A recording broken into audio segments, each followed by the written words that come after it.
Good evening, everybody, and welcome to the Working Mums Masterclass webinar, our March webinar.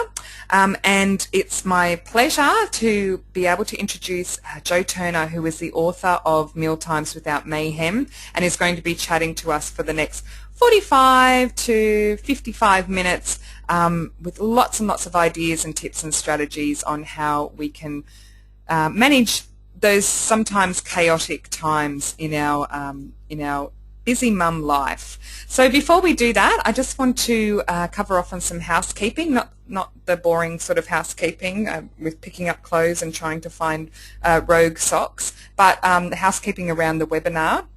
So first of all, I just do have to disclose that we are recording this webinar. It's going to go up on our YouTube channel, which is Working Mums TV, in the next 5 days or so.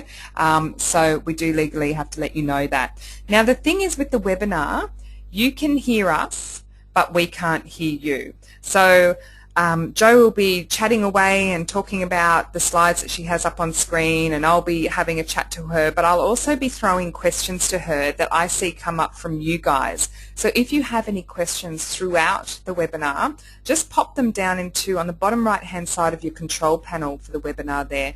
There's a questions box or a chat box. Just pop them in there, and I'll be keeping an eye on that throughout the webinar, and I can throw them to Jo and she can answer the questions as we move along.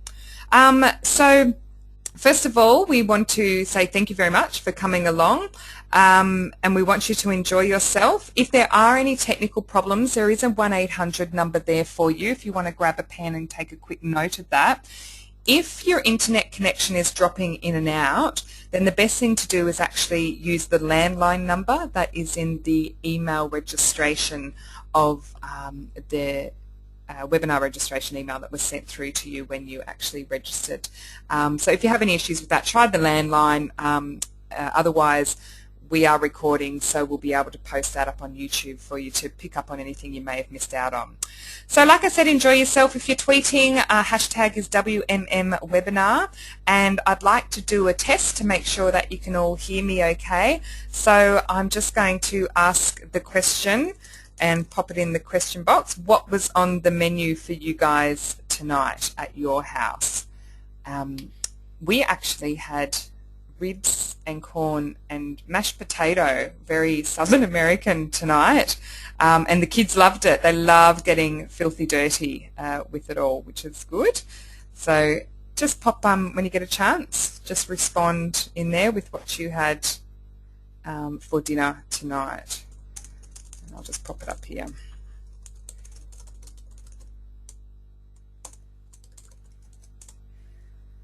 Okay, alrighty, so we're getting some replies here. Great, that means that you can hear us. Oh, hello to you as well. We've got curry, a couple of curries, chicken, mashed potato, and steamed veggies. That's great, so we've got a bit of a mix there.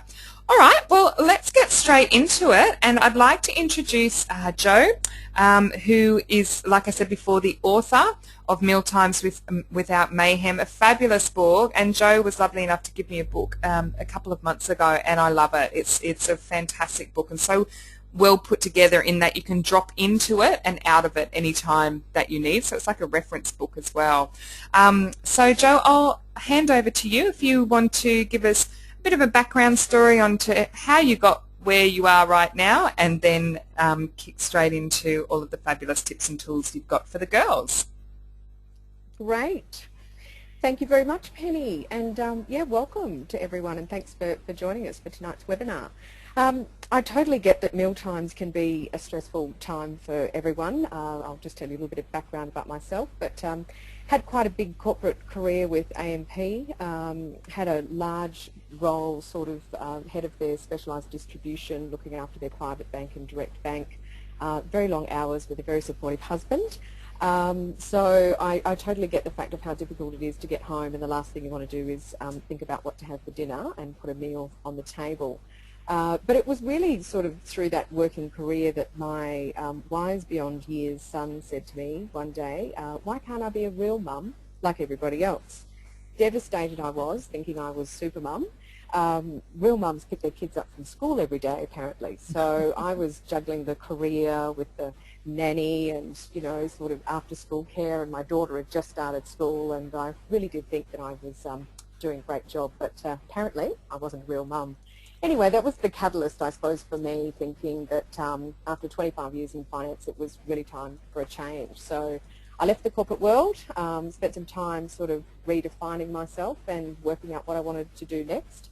And in the process of that, my son was struggling to sit up correctly at the dinner table, too big for a booster seat, wouldn't sit in a high chair, and wiggling around and making a big mess. So we actually designed a soft, portable booster seat called the Tush Kush, kid support seat.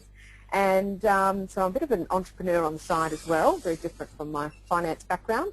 But we launched it 2 years ago. We launched it to market with rave reviews. We've just taken on a distributor, and we're expanding into the retail market, which is great.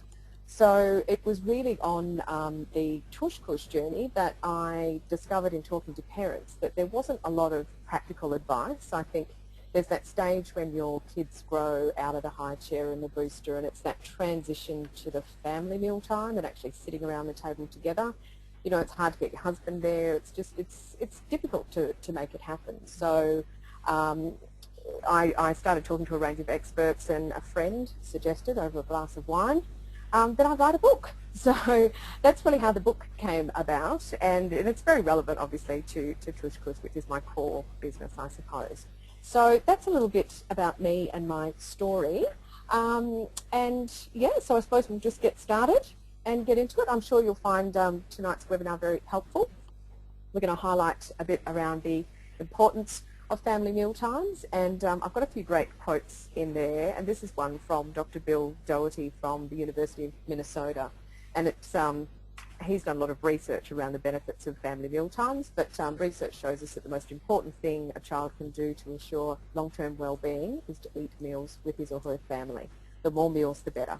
So that just sums it up pretty much. And there's lots of research, and I'm just going to take you through just a bit of the research, more so because I've sort of been there at the end of the day, and it's the last thing you do, as I said, is feel like, getting a meal on the table. So the research really just helps us understand that, on the days when you really just can't be bothered, it is really important. So we'll just skip to the next slide.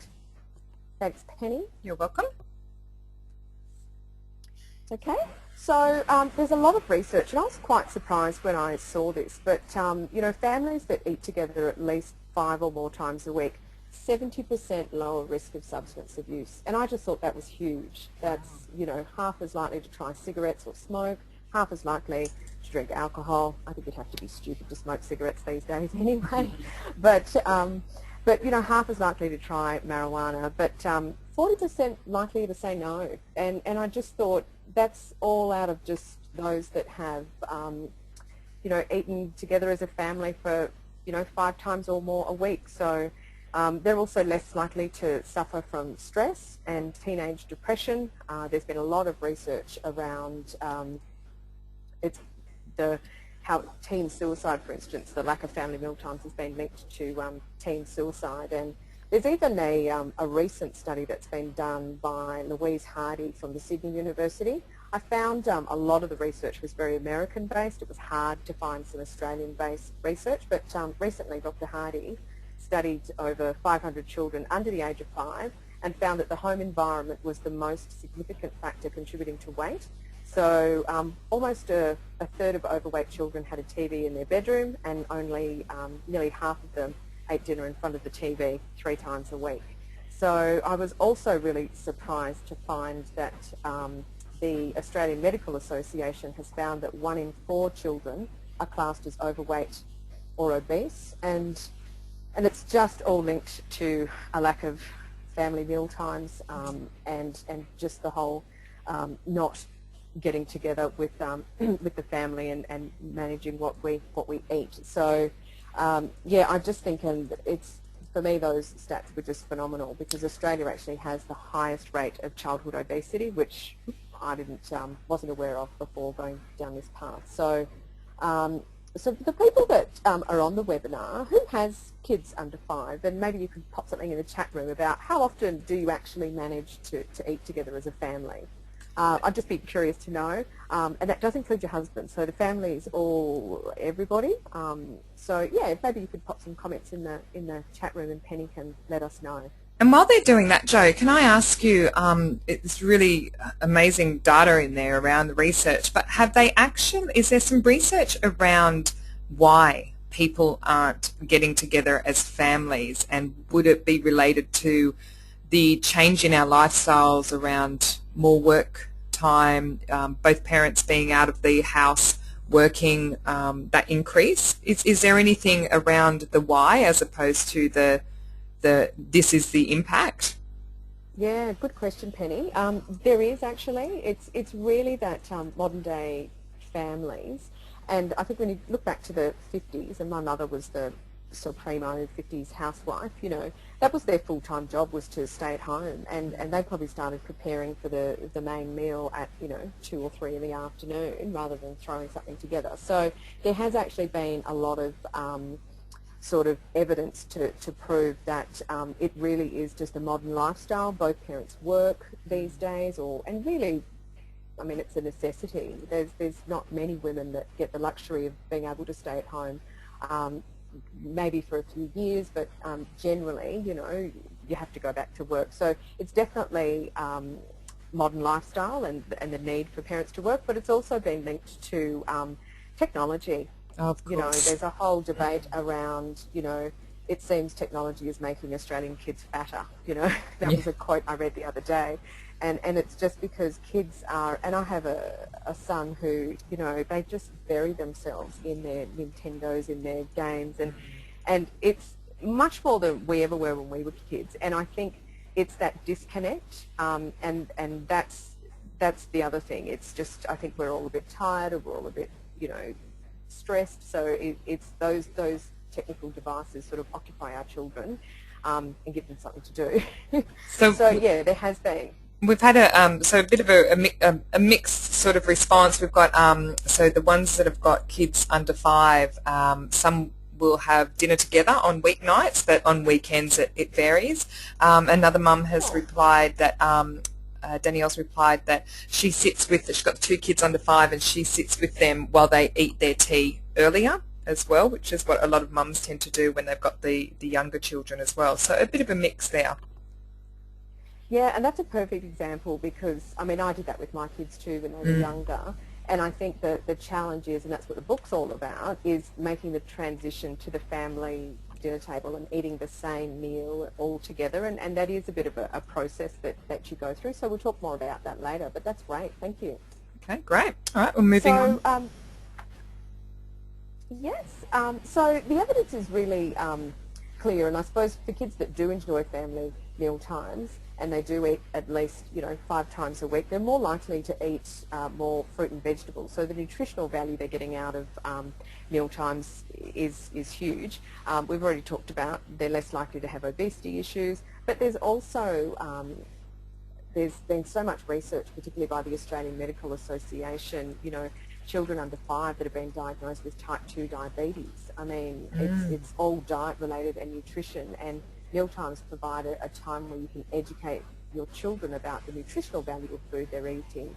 And one of the experts that I interviewed in the book was Dr. Jo McMillan, who I love. She's just such an incredible lady. But, she educates her children on the nutritional value, and she said we spend a lot of time talking at meal the value of broccoli and beetroot and beans and how that, assists the body. So there's definitely a whole lot of health values around family meal times as well. So moving on, I suppose, to the benefits. Before we get into the good stuff, because I do want to spend some time really around how we actually establish those routines and make the transition, but also I want to talk a lot about fussy eaters, because I had a fussy eater and it can be extremely painful. So yes, I do want to spend some time on those areas as well. But so looking at the benefits of family meal times, there's just a great quote from Oscar Wilde that I love. So after a good dinner, one can forgive anyone, even one's own relations, which sometimes does happen. So moving on to the next slide, thanks Penny. Mealtimes are a really great time for sort of sharing news and, oh, we just skipped ahead there, Penny. That's one. Oh, there we go. Oh, there we go. That's all right. So mealtimes are a really great time for sharing news and events of the day. I certainly think, you know, in our busy lifestyles, it's really good to have the time where you can just stop and focus totally on your children. It also provides a great opportunity to pass on any cultural or family traditions. We spend a lot of time talking about what my grandparents used to do, and you know, I spent a lot of time finding out things that my parents did at family meal times. My grandfather was one of 10 children. And when you start looking at your family background, there are lots of great stories that you can share over the dinner table. It makes for good conversation too. But parents are obviously good role models, and they can teach children how to behave in a certain environment. And meal times, you know, it's appropriate for them to, you know, be a little well behaved and not be running around like crazy kids. So it also helps promote a sense of well-being for children. It offers them that safe and secure environment within the family unit, and that's just so important for kids as part of their development, to have that sense of safety and security within the family unit. So mealtimes are definitely more than just a meal, and hopefully we can create some awareness around that. So looking at just some other benefits, it gives kids a comfortable reference point. Sometimes, you know, they know that they can always come back to the mealtime to continue a discussion or to have that conversation with siblings or family members. So it gives the opportunity for parents to obviously feel engaged with what's going on in their children's lives. And I can certainly tell you, having a boy who's just started high school, our conversation is lacking somewhat. It's like pulling teeth, trying to find out how was your day, what happened, and I find at mealtimes he's so super sensitive by nature, but it's the one time when he does relax that he does give us a little more information about what's going on in his life and what's going on in school and those kinds of things. So it is a time when parents can feel engaged in their children's lives on the day-to-day, because once again we get busy and sometimes we lose focus on those things. So it's also a good opportunity to help in language development with younger family members. Children learn how to communicate effectively through mealtimes, and as we've just spoken about, it encourages healthy eating habits. I mean, you're the best example and the best role model for your children around healthy eating habits, and with childhood obesity being so high in Australia, I think it's really important that we spend a lot of time talking to our kids about encouraging those eating habits. So that's another great benefit. And obviously improves socialisation and builds unity among the family unit. I think there's nothing better when you transition to that family unit, and they often say the more kids you have, the better it gets. I'm quite happy with 2, so two's enough for me, but I totally get. I have a friend who has 5 children, and she talks about the family unit and how strong that is in her family, and I feel it the same in mine. And I think it gives my kids a whole lot of confidence to go out and represent the family, and that it gives them some strength in that. So definitely a huge benefit as part of their child development. I think as well, with it's not. I mean, while it benefits the children, I know that dinner time quite often is probably the first time I've sat down properly for the day, not including driving kids around and drop-offs and things like that, but it's where I actually can sort of sit and flop a little bit and just relax. And we found a couple of years ago, when we started to have all meals together, once our toddler was sort of old enough to sit up at the table by himself and eat what we were eating as well, it became a good time for myself and my husband to actually sit and talk. And while we wouldn't talk deep and meaningfuls because we'd be interrupted by, look mummy, the carrots fit up my nose, or things like that, it was a way that he and I could just sort of debrief quickly on our days at work or at home. And it was a way that we communicated and connected, albeit being interrupted as well. Yeah, and that's so important. My husband and I, we spend a lot of time talking about the children at dinner because we found that they were quite, they're not really interested in what goes on in our work lives. So we sort of made it a point. Why wouldn't they be? We sort of made it a point not to talk any work at the dinner table. But now our kids are a little older, they also have responsibilities for, cleaning up the table. And God love my husband, he does the dishes every night, and I love that. Yes, but the kids clear the table, and my husband and I quite often sit, and you're right, that's our time then while the kids are clearing the table and packing the dishwasher, that we connect at the end of the day, and it is quite relaxing. There's never enough time, but it's enjoyable. So yeah, I totally get that. It's great. Yeah. 5 minutes count, don't they? Even if it is just 5 minutes, we'll count it. Yeah, and I think that's the thing. We seem to be so busy these days. Everybody is so busy. We're all rushing around, and even with all this technology, we just work at such a frantic pace. I think it'd be nice if we could all just slow the world down a little. But yes, we go on. So I just wanted to talk now a little bit about creating your own family traditions. And it's really one of the experts I interviewed for the book, Dr. Kath Harrison. She's actually a child behavioural specialist. She's actually also does a lot of work with ABC Play School. And a good friend of mine writes all of the Play School series, down to the music and everything, which I find fascinating because Play School's just been around for 1,000 years. But she's a big believer on the importance of family traditions, and this was a great quote that I found. Family traditions counter alienation and confusion. They help us define who we are. They provide something steady, reliable, and safe in a confusing world. And I think for children the world can be confusing, and as they get bigger and are exposed to more of it, it can be even more. So if they can gravitate back to those family traditions, it's just so important, and family mealtimes can definitely be one of them. It's almost like I just wanted to share.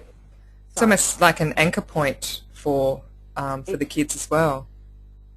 It is, and there are so many opportunities, and I quite often say to my husband, these are the moments that are creating our children's childhood memories. When you look back at your childhood memories, there are significant things that really stand out, and I think it's just amazing that we have this wonderful ability to be able to create those, childhood memories for our children, and family traditions are a great thing.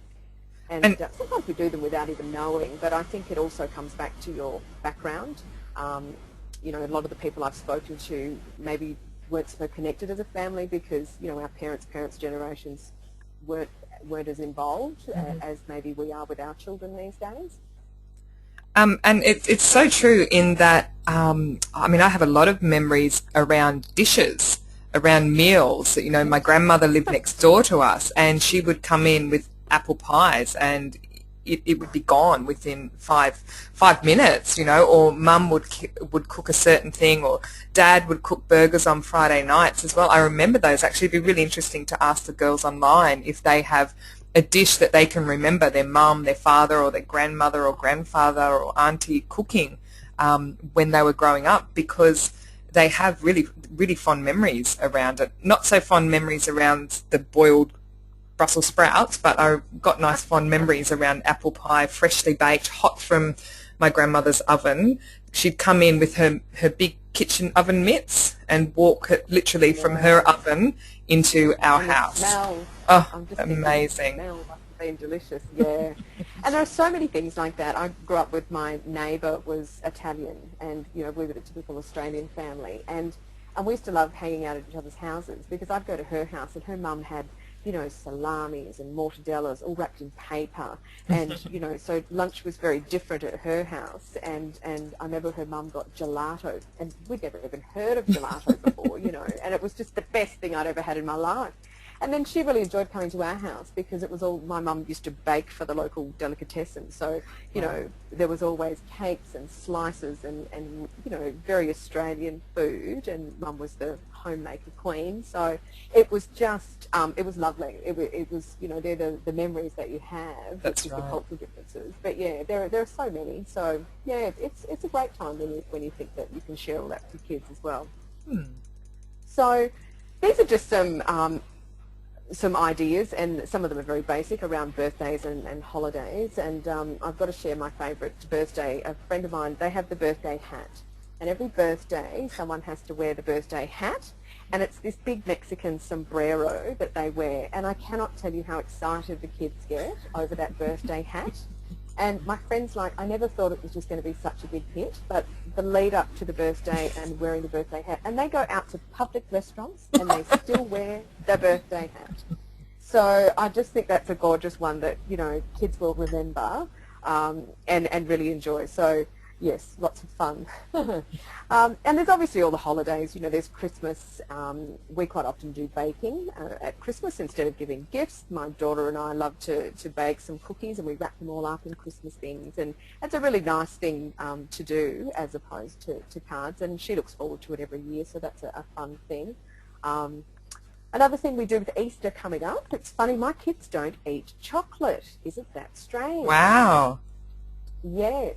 And we're not big chocolate eaters in general in our house. So rather than chocolate, my mum decided that she would buy the kids pyjamas instead every Easter. So my kids get very upset if they don't get their Christmas jammies before the holidays. So, you know, these are just small things that kids can remember. So there's theme nights, movie nights, you know, Family Olympics is another one.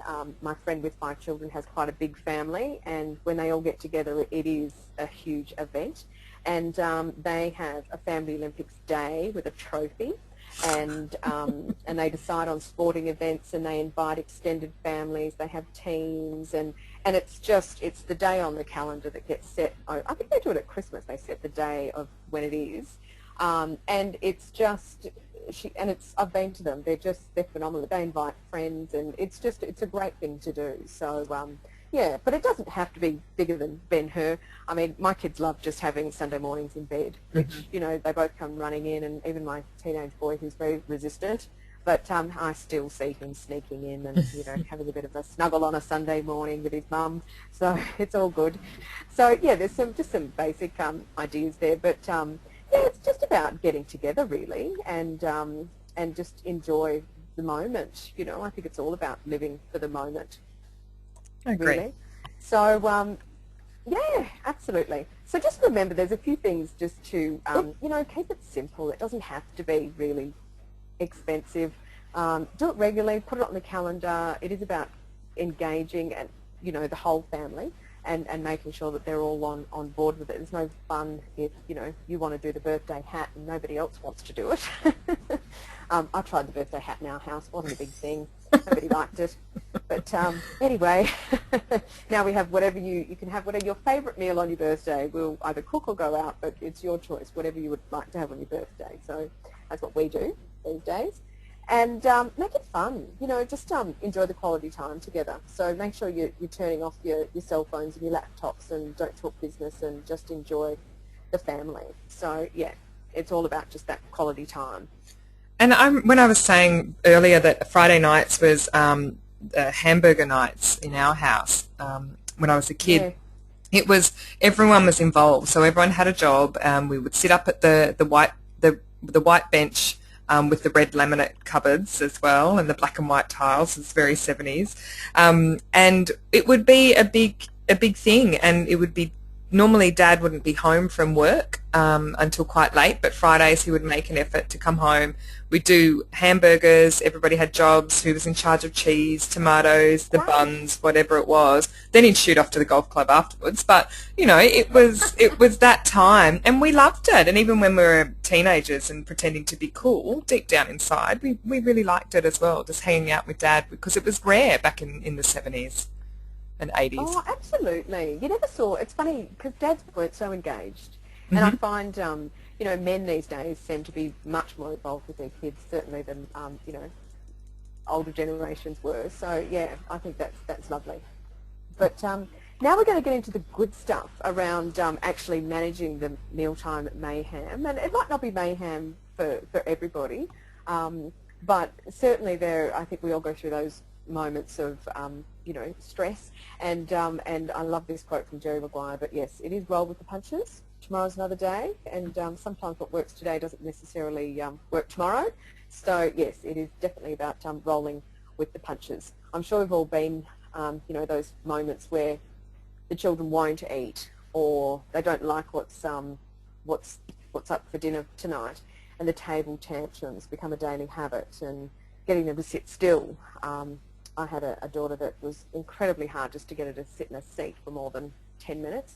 And they've got no idea about table manners at an early age either. So yes, it can be quite stressful, but I think it's really important not to let it become a battleground, because you'll just never win. I mean, I think kids have far more patience than we do, and persistence. So yes, probably the biggest advice I could give parents is don't let mealtimes become a battleground. There are some great techniques on how you can manage it. And I wish that I had read my book when my kids were going through this stage, because I learnt so much. I thought, but damn, if only I'd done that with my daughter. But anyway, so I'm going to share with you some of those tips tonight. And really, the secret is not rocket science. It's just about the routine. And so it's about setting that actual meal time. And I know it's hard, and there was a lady, I think Danielle, who was on earlier, who when your kids are younger and you're sort of feeding them earlier, and this is the challenge of that transition to meal times. Because, I mean, my husband gets home at 7, and I remember we went through that transition of we needed to set an actual meal time and agree on it that we would all be home. And that may not be possible every day, but I think if you can start with 2 times a week and build up to 3 or 4, and make that transition as well. So if you normally feed your kids at 5:30 and you want to move dinner to 6:30, say, then give them a healthy snack at 5:30 so that they can last till 6:30. And it really doesn't take long to stretch them out to that new meal time, but obviously when they're old enough to make that transition. So setting a meal time and the whole family agreeing to it is a good time, and generally between 6 and 7 works. So that's a good thing.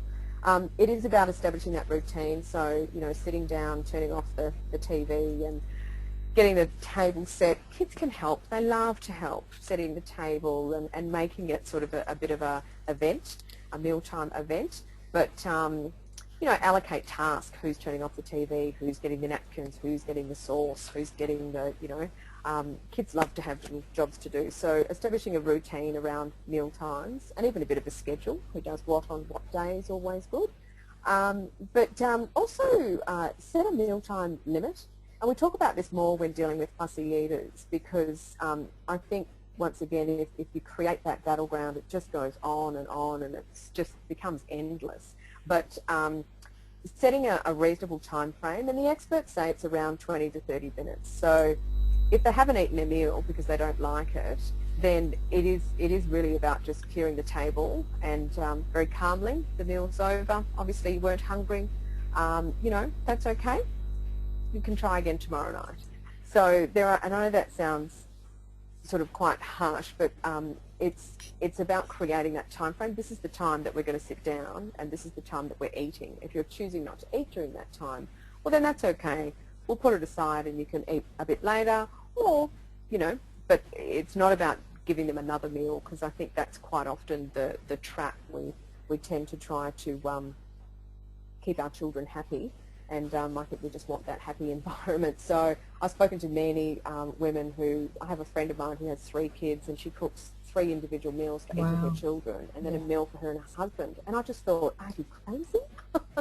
I didn't have the time to do that, but she had a little more time. But once she started down that path, it became expected. So the kids then, she'd created this situation where they all expected to eat different meals. It'd be like a restaurant, be a la carte. What's on the menu tonight, wouldn't it? It's a lot of work. They had a lot of work, and they had different food allergies, so some of it was necessary. Oh, okay. And I totally get that. If you have children with food allergies, then that may be necessary.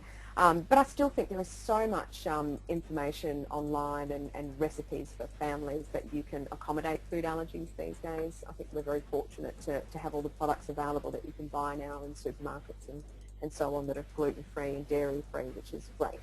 So the other thing is about just limiting the food portions. You know, give small portions of food. I tend to overload my kids' plates, and they look at me thinking, I can't eat all of that. But don't overwhelm them. They can always ask for more. And initiate conversations. You know, include kids in the conversation and involve them. As I said, we tend not to talk about anything work, which is great. And establish the rules. I think this was really important too. So agree on the family rules of behaviour. You know, how do you think we should behave as a family at the table? And once you've done that, my daughter rushed off and wrote them all down and put them on the fridge. And it was a really nice reference point. And we could always refer to those rules because we'd all agreed to them. And yes, not running around and sitting down and speaking nicely and waiting your turn to talk, and all those things are really important around teaching children how to behave in that mealtime environment. So it's also about giving praise. You know, praise children when they've behaved well, when they've tried something new on their plate, when you've, you know, you might have experimented with a new dish or something. If they've given it a go, well then, you know, praise them for trying it. And yeah, and I think also just around controlling snacks. As I said, try not to let them fill up before a meal. They're obviously going to be less likely to enjoy a meal, and make sure that, you know, the snacks that you're giving them are healthy snacks as well. So, and most importantly, be patient, because it takes some time to establish a routine, and you know, I think you just need to maintain a good sense of humour, because, you know, children are always unpredictable. So, so be patient, and I'm sure your hard work will pay off. It's interesting around the controlled snacks.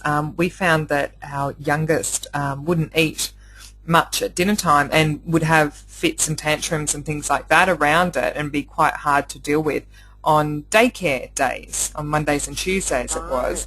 Got the link that obviously he actually ate quite a lot at daycare. They do give them quite a lot of snacks, albeit healthy, but they do eat and drink a lot during the day at daycare. And of course I wouldn't be picking him up until 5:30, and so we'd come home for 6:30 meal.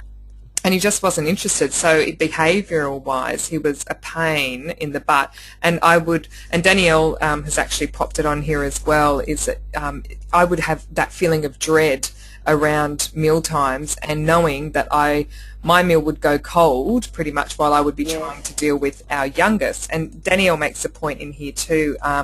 My youngest takes forever to eat her meals. Every excuse under the sun, does not matter what she is eating, whether she likes it or not, and drives us nuts. Thanks for your honesty, Danielle. Each meal is a battleground. I dread mealtime now. And I remember being in that mindset as well with Oliver when he was probably about 2.5. He really started to push back around dinner time only, no other meal, but just dinner time. And it was really hard to be patient, but it is true. I mean, I lost it a number of times, but I just shifted my mindset, and I did exactly what you had said. Okay, you've got, you know, we're here until this time, or we would sit and talk, and then I'd say, okay, if you're finished, I'm going to take it away, and we'll try again tomorrow. And that actually clicked after a while. So, Danielle, I would say to hang in there, and be strong, and just try and shift your mindset around from that dread. They survive without a meal, you know, so it is really difficult. And I know when people say be patient, it's the last thing you want to hear, because you're at the end of your tether. You don't know what, you know, it gets to that point. Yeah, so. I totally agree. And I have to say, even though, you know, as I said, I hadn't written a book when I was going through this time with my children, and I remember tuning into the super nanny and putting my daughter on the naughty chair and and all of that, and she just had so much willpower and as I said, far more tenacious nature than me, and I just it can be so stressful, and I used to dread it too. So I totally get you, Danielle. So hopefully in the next session I'm going to spend some time more around fussy eaters. Because I think whether your child's fussy or they won't eat, and some kids are just slow eaters, you know.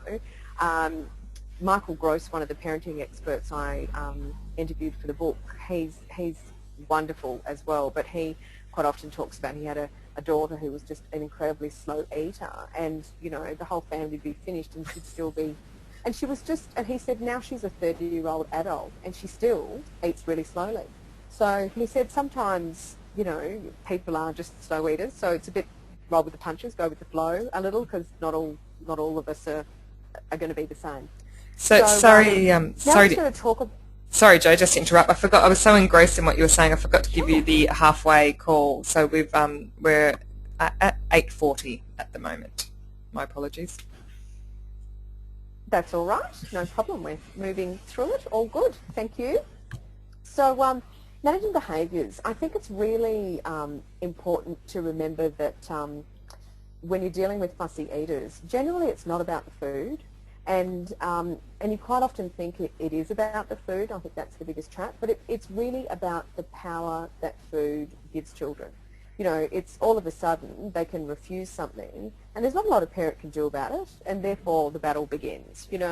One of my experts, dietitian Dr. Kate DePrima, explained that it's between 12 months and 2.5 years of age that's when food fussiness really sort of starts to creep in, and eating problems tend to escalate further when kids, when parents don't take a really tough stance with their kids during that age. So, generally parents want harmony in the house and across the family, and this goes back to, sometimes parents fall into the trap of making multiple meals or giving their kids snacks in the attempt to get them to eat, So for young children, it's a learning curve, So I think they think that, all they've got to do is say no, and then I'll eventually get what I want. And that's, as I said, that's the power that food gives them, which I think is really quite interesting. So does anyone online have a fussy eater at home that can let us know, Penny? Yep, no problem, I think ladies. it is. The more people you spoke to. And I love this quote from Jack Black. Are you hungry? You're going to eat it. It's a good point you make around the fact that it's a way that they can fight. Well, it's a little negotiating tool that they find that really hits a mother's buttons. We think, oh my God, if you're not going to eat, you're going to be hungry, you're going to be awake all night, your digestion's going to be out, you're going to be sick, or etc. So it is that real gets us right in the kisser where. And it does, and there's nothing more devastating. You can't send your child to bed hungry, and the first two things that you have to remember is healthy children do not starve themselves. They will eat. It might take a couple of days, but parents are in charge of the type of foods offered, not the child saying, no, I want something, no, I want this. It is about parents stepping up and taking control of those situations around food, and if you do it at that between the 12 months to 2.5, 3 years of age, then you'll have less problems with food fussiness. So Dr. Kate, the wise Dr. Kate tells us. So and my daughter's not so fussy anymore, I have to say. Both my kids are pretty good eaters. They're generally not fussy. I think we just persisted with them when they were young. But here's some tips I want to share with you just around taming fussy toddlers. So it is really important to get kids involved. Let them see what's being prepared and get them to help out. Even getting them to choose the meals. Like if you're doing a bit of meal planning, get the kids involved and they can choose one. I get my kids to pick one meal a week that they might like, and then it's just something that they look forward to, and it's a way that it gets them involved. And I've done that from when they were little, and it has really helped. So once again, offer small portions, don't overload the plate, and set a time limit. We talked about this before, but if your child refuses not to eat, then just remove the food after 20 or 30 minutes and allow the child to leave the table. Yes, that's right, allow them to leave the table. Mm-hmm. The hardest part is being calm, because it is so frustrating when your child doesn't eat, or as you said, Penny, your food's got cold because you're trying to talk them into it, and that's entering into the debate. Yeah. There really isn't. You shouldn't debate it at all. There is no discussion. You either sit and eat or you don't.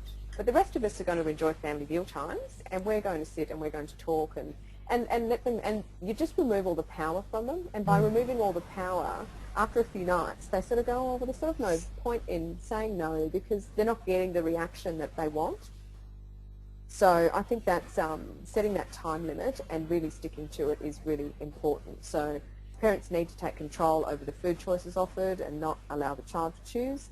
And we talked about limiting snacks, but a lot of time we tend to go to convenience foods, you know, particularly if you're working, it's, you know, packet of chips, so those kinds of, you know, snack bars, but try to avoid the high-fat, high-sugar snacks because they tend to fill them up, but they can, you know, certainly impact their behaviour later on, and they're not, you know, nutritional food necessarily all the time, very convenient.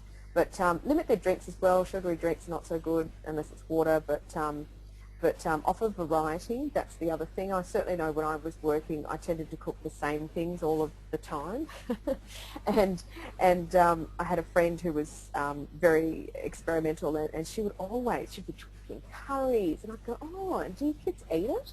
And surprisingly, yeah, she said, because I just keep serving it up. Whether they eat it or not, I just keep serving it up. And she was one for lots of little condiments on the table, so tacos, a little bowl of all these little things that they could try themselves. And there's some real value in letting children serve themselves because they're taking responsibility for the food they're putting on their plate.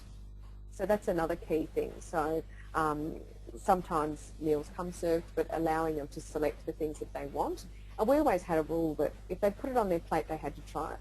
There's no point in loading their plate up if they weren't going to eat it, because you can't force them to eat everything on their plate.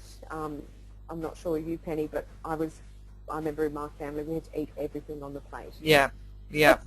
and that was just the way it had to be, including the Brussels sprouts and the broad beans and yep. You know, and the broccoli boiled within an inch of its life.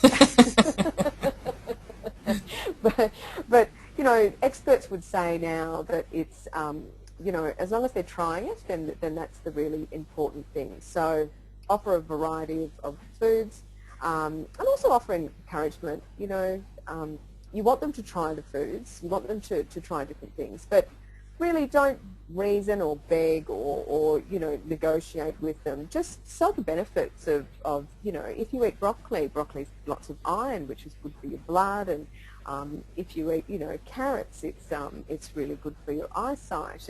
And Dr. Jo McMillan, as I said, and I have to share this story because I think it's so gorgeous. She tells a story about trying to get her son to eat red cabbage. And I've got to say, red cabbage isn't the most appealing thing for children. And anyway, she told her son that if he ate red cabbage, it would make his poo go purple. So she said, well, with that, being that he just whooped down a whole plate of red cabbage, and she said it was just the funniest thing. And then moments after dinner, can I leave the table? Yes, runs off to the bathroom, screams out, Mum, my poo's not purple. And then she had to explain it takes a couple of days, and you know, I just think that's a gorgeous story from Dr. Jo McMillan. And in the book I actually share a lot of funny stories from a lot of the experts, because there's so many great things that happen around the mealtime table, and they share a lot of little, there's funny quotes throughout the book, and just their favourite mealtime stories, all their favourite recipes. So yeah, there's lots of fun stuff in the book from my experts. But yeah, does anyone have any particular questions around dealing with fussy toddlers? I mean, we've covered quite a lot of things here. We've got older kids. Some of the mums are sort of age 4 to 7. So perhaps the ones who are already into habits at an older age, and the old veggie, my son refuses to eat veggies, that old chestnut as well. Yeah, that old chestnut, yes. And I think it's never too late would be my advice. I fell into the trap early, and then when my kids were around 7, a friend said to me, just keep serving it up, just keep offering variety. It's never too late. And they'll adjust, and I think sometimes we forget that adjustment period isn't really as long as we sometimes fear. You know, once you've been doing it for, you know, and it might take a couple of months or 3 months, but it's more about if you get them involved and they choose. And there's a whole lot of inspiration with Junior MasterChef, you know, kids in the kitchen and cooking. And I certainly know my older kids were more inclined to want to try things, and it all became about, you know, how it was plated up, and you know, then they would rate my meal at the end of it and how I scored, and you know, it just sort of became a bit of a fun game. So I'd probably recommend that you just continue to try to offer different things, and I'm a big fan of Google. You know, just Google it these days. Do you know how to hide vegetables in your family meals? There's thousands of great recipes. There are many, many great recipes. I have a few in the book, but I more talk about the book around sustainable cooking, which I'm going to talk a bit about later. So, and that's just a different style of cooking. But I think it is just do your research. There's so many resources around, you know, vegetables, how to disguise vegetables in foods. There's some great cookbooks available. So, and just keep offering the variety. I think that's the key. There's also, and I'm just popping the websites up now, there's The Veggie Mama, which is Stacey Roberts, which is one of our mentors.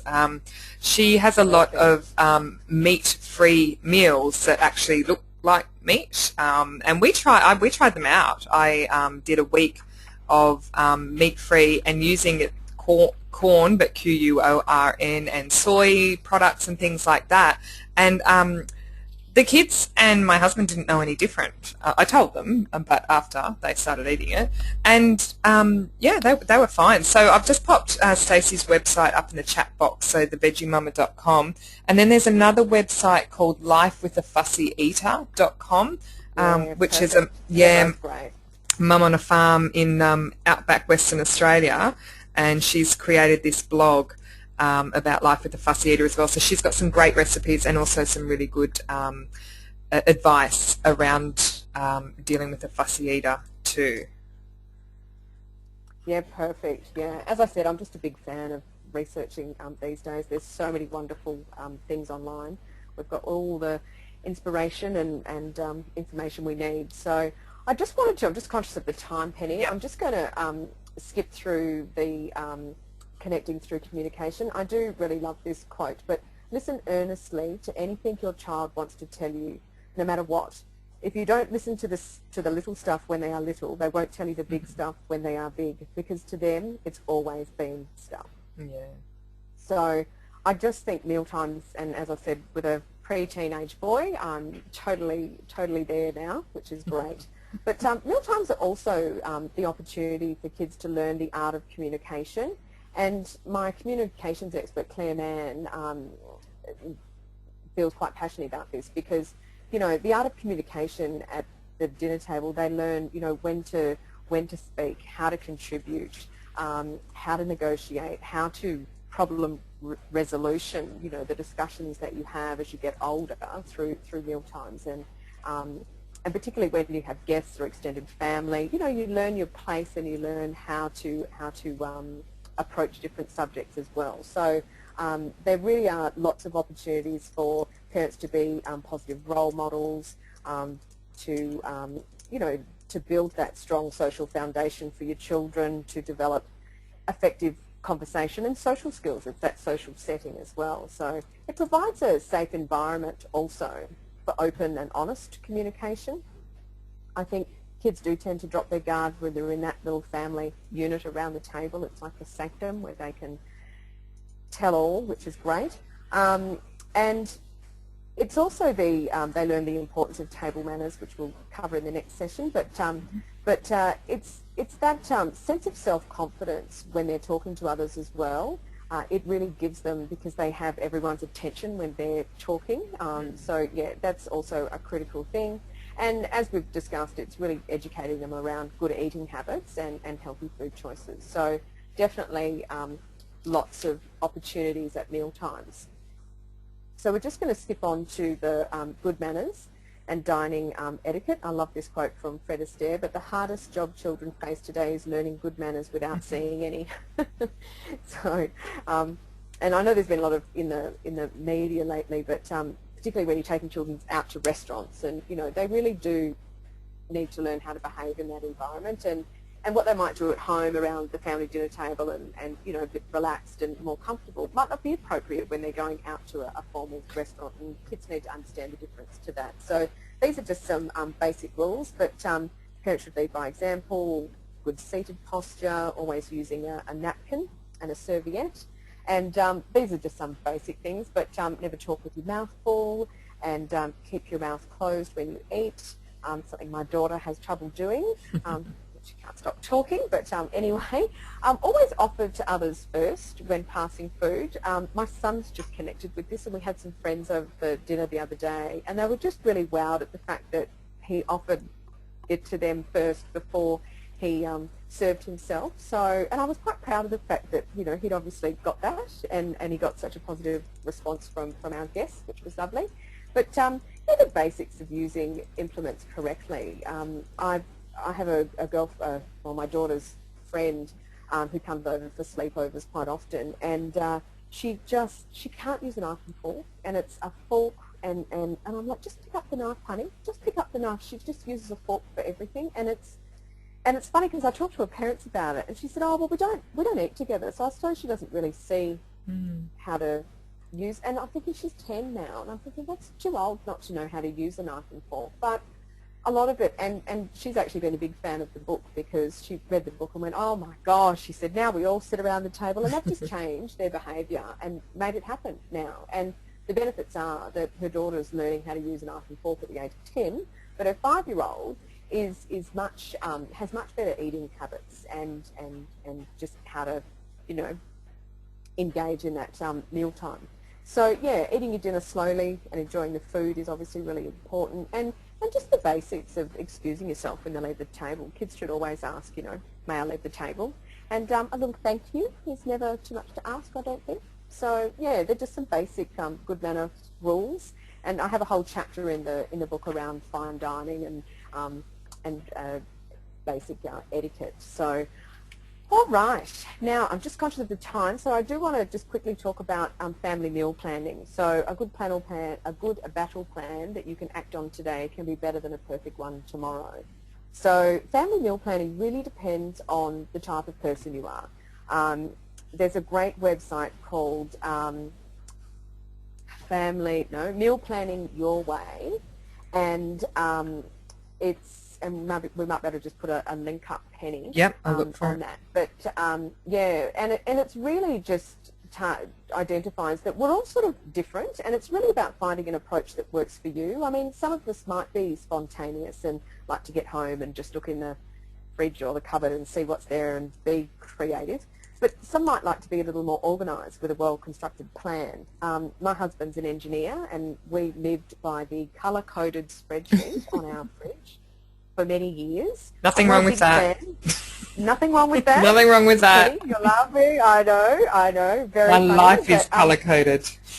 There you go. And I have to say, when you're really busy, it's such a reference point for the whole family. And my kids go, right, your turn to set the table. Right, it's your job to, you know, take out the rubbish and all the meals. And he used to love it on a Sunday night, colour-coded spreadsheet. Great. Yep. But I have to say, when it comes to meal times, I sort of felt that I was somewhere in between. Like, we used to have a list of 4 meals on the fridge. Fridays was always takeaway, so 4 meals was good. If I could get 4 meals on the table, then that was great. And you know, make sure you've obviously got the ingredients for those. But it just meant that when I got home, I could decide on, you know, what I felt like for dinner. Sometimes you just get home and you think, oh, I don't really feel like chicken tonight. So it was just nice to know that we could look at that and go, well, I'll just pick anything on there, and yeah, and then it's really just about finding that approach that works for you, and that's certainly something that worked for me. But definitely check out Meal Planning Your Way, because there's some great advice, and I think the biggest advantage to family meal planning is it just means that you're prepared, and it just means that you'll be less stressed during the week. There's nothing worse than getting home and thinking, what are we going to have for dinner tonight? You know, and then do we have everything to cook that? So yeah, definitely planning is a great thing. But I just quickly, some mealtime strategies. I cover a whole section in the book around developing a sustainable cooking approach. So and sustainable cooking is probably something that our parents did really, or grandparents did really well. It sort of saves a lot of time and money, and really it's just about, you know, buying more of one core ingredient and making it last. So for instance, I tend to buy a larger cut of pork roast, and I cook a pork roast, and then and there's still quite a lot left. The next day we might have something else, pasta or something, but then the following day I will do a pork in plum sauce with noodles. So I've actually, cost effective, I've got 2 meals out of one core ingredient, and that's really the basics of sustainable cooking. And I have to say, after doing work with Rebecca Perry, I've changed my whole approach to cooking now, and I find myself doing a lot more sustainable cooking. And it also just, you don't have to worry about, you've already got the couple of meals down the track plan, so it becomes easy to manage. So, you know, recycling leftovers, once again, nobody likes to eat the same meal that you had. Nobody wants a lamb roast the day after you've had a lamb roast. So be a bit creative. There's lots of great recipes around leftovers and how you can turn them into something fabulous. But as I said, I tend to cook sort of more of the one core ingredient. And yeah, there are some good recipes in my book as well. But sometimes it is about being spontaneous and just looking in the fridge, and my kids quite often do the invention test. Right, we're going to pull out these core ingredients, Mum, we're going to pop them on the bench and you've got to make something. Nothing like a bit of extra pressure, but it can also be quite fun because the kids are involved and, you know, they're engaged in it and they quite like to critique it. So yeah, that's definitely a fun thing. So make sure you preparing a weekly meal plan, I do think, is really helpful, particularly sometimes a bit of research around what meals, you know, particularly small children, when you're making that transition to meal times, or even fussy eaters, you know, finding meals that are appropriate, get the kids involved, shop ahead, be planned, you know, have everything ready to go, and, you know, have a backup. Pasta's the best backup dish ever. You know, sometimes stuff doesn't go to plan. What might be on the meal plan might not work. There's always fallback of, you know, a quick and easy pasta meal that's ready to go. So that's always a handy thing. And as I said, big fan of using the resources. Just Google it. Taste.com, I have to say I love Taste.com. They just have all the information you need. And I just go eggplant or turkey. And it just pops up all these, and you go, oh yeah, that's what we'll have, you know. And I tend to do that more on the weekends when my husband's a little more involved in the cooking, and we sort of get in the kitchen together, and it's fun, glass of wine. It's just really nice to do that. But I do have to tell you, Taste.com also have, if you actually register, and it's free to register, but you can actually, they actually will give you a meal plan for the week, and when you download that meal plan for the week, it comes with the shopping list. And I like it. So there's your meals and there's your shopping list. So just put it with whatever else you need and it's job done. So if you don't want, or you don't have time one weekend or one day, it's a really great way to get some inspiration and get everything you need. So just download the weekly plan and and it includes your shopping list. Too easy. Great. Fantastic. Okay, so I suppose that's bringing us to the end of our webinar, and yeah, as I said, the book's just full of great things. It's also available in Dimmicks, so if you want to just go and have a quick flick through to see what's in there, then by all means check it out in your, next time you're walking past Dimmicks bookstores. It's in the parenting section, and yeah, just have a look through. And what you think. Sorry, Joe. What we're also going to do is, for everybody who jumped online tonight as well, we are giving away a book, a copy of Mealtimes Without Mayhem. So I'll do that tomorrow and post that up on Facebook. And of course, I've got your email from you registering as well. So I'll notify you via email. So hopefully you can win one. But if you're not lucky enough to win one, then yeah, head to Dimmicks, or you can purchase. You purchase online at your website as well, Joe?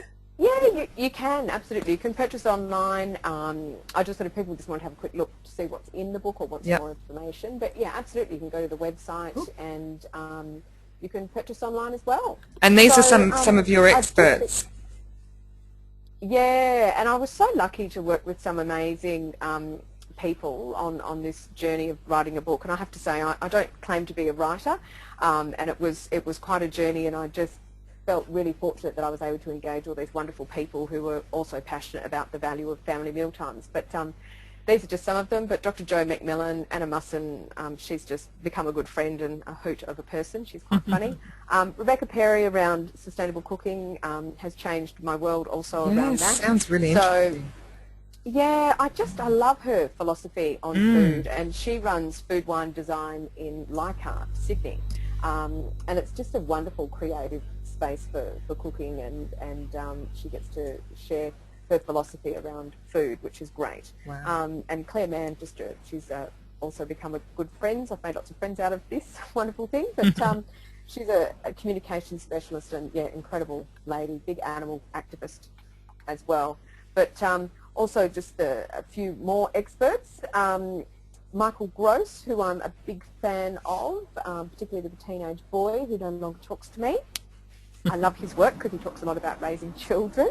And the gorgeous Julie Goodwin, she was hilarious. She tells a really funny story about going to her now husband's place for dinner when they were boyfriend-girlfriend. And it was a big family gathering, quite nervous as you are the first time meeting the parents. And she reached over and grabbed the beetroot that was in one of those containers where you just pull the top off. Yeah, I know what you mean. Pulled it out and beetroot went everywhere. And she said, I just about died, but he married me anyway, and now we have 3 gorgeous children.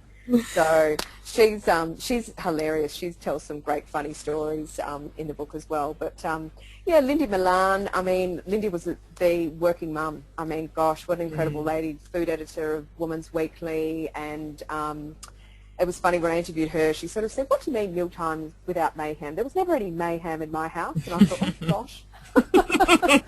Lucky you. But, you know, single mum and, yeah, incredible lady. So, yeah, I was really fortunate to have some great experts involved in the book. So really, if anyone has any questions for me, I know I've kept everyone a little overtime, so sorry about that. But you're right. Yeah. Well, they can contact you via the website. Send an email. Yeah, and also, which is a nice segue into our mentoring program, Jo Turner is one of our mentors for the Working Mums Masterclass. So you can actually book an online or a Skype session or a landline session with her. You can do it through our Working Mums Masterclass website. Just go to our workingmumsmasterclass.com.au. Top right-hand side is the tab for the mentors. Scroll down, you can read about Jo and what she does. And if you want some specific help, and there's a couple of the mums here that have got in the chat box have spoken about specific issues, then Jo can give you assistance around that, because tonight was obviously an overview and, you know, hoping to yeah, cover off. So you're more than welcome to check that out and book a session with Jo, and it will be absolutely worth it for sure. Thank you, Jo, so much for your time. I really appreciate it. And great, lots and lots of tips and tools, and really I can't say enough about the book.